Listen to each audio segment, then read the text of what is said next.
Right, we're now going to show you the parts that you'll need to make colloidal silver gel. And we've got a piping bag you can get from any supermarket or Asian import, $2 shop, whatever. We've got a spoon to get the gel out, to put it in the piping bag. We've got a bar mix or a blender to blend up the gel in the water, colloidal silver water. We've got colloidal silver water we've already made, and we've got the mineral thickener that will harden up the gel to make it into a gel. And I recommend purer water. You can get it at any supermarket, Coles, Woolies. It's the best to use for making colloidal silver, and we've got 60-gram jars that we're going to put the gel into, and the lids to go with them. So first of all, what we want to do is pour in colloidal silver water, and this is roughly 40 parts per million. And in the kit you'll have the exact amount of thickener you need to use to make gel. So what we do is get your bar mix, put it in, and then slowly feed in the gel, the thickener.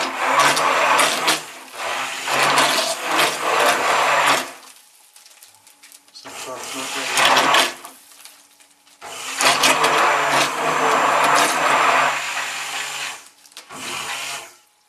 Basically what you want to do is just run it to every little lump is out of it.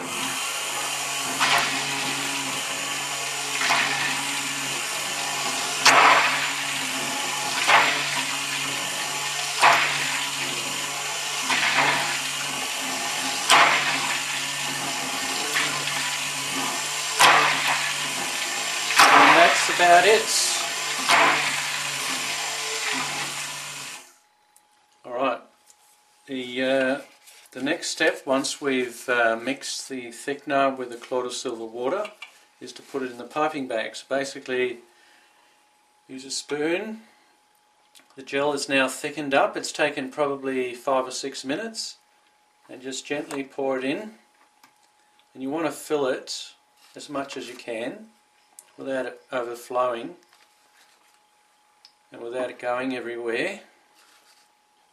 That's getting close to the top now. And once that's full,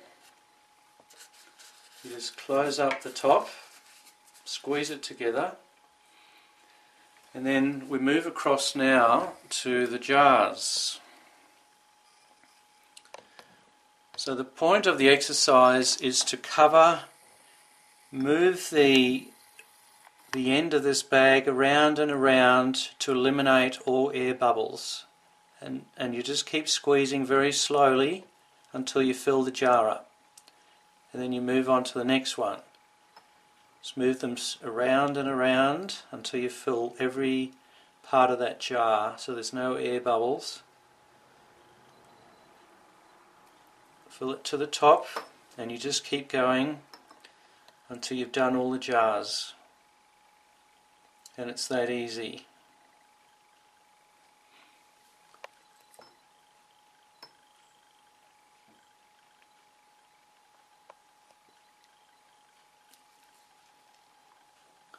And don't worry if you overfill, because we can get rid of the excess later before we put the lid on.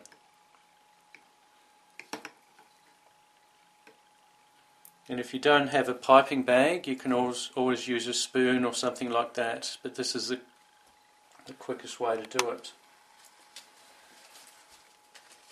Now we'll fill the bag up again, and you just keep going till all the jars are filled.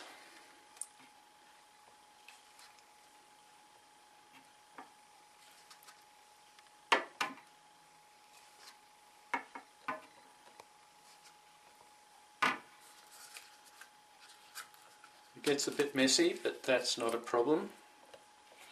Just hold the end so it doesn't squirt out, and again just fill the jars up. with a circular motion.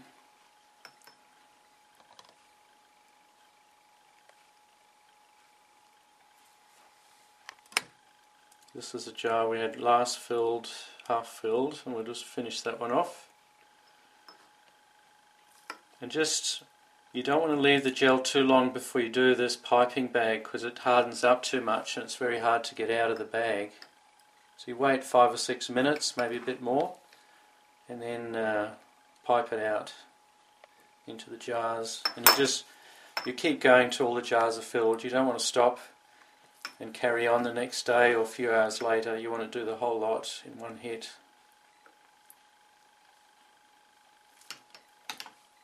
So that's basically all there is to filling the jars up. Right, now for the last step, we are going to put the lids on the jars, and just in case the jars are overfilled, if you follow me over here, I'm going to just take the excess off the top, and I'm using a paddle pop stick, and just run it across the top of the jar. And that basically just goes back into the bowl. We get a lid, and you screw the lid on. And there you have a perfect jar of colloidal silver gel. And you do the same with all of them, just to make sure that they don't have excess in them, because if you do, it'll squirt out the sides of the jar and it'll make a mess.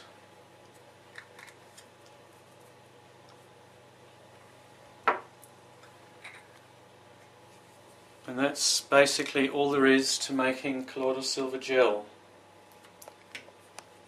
Non-toxic, not tested on animals, perfect for external use, burns, cuts, infections. So there you go, that's how you make colloidal silver gel. Thank you.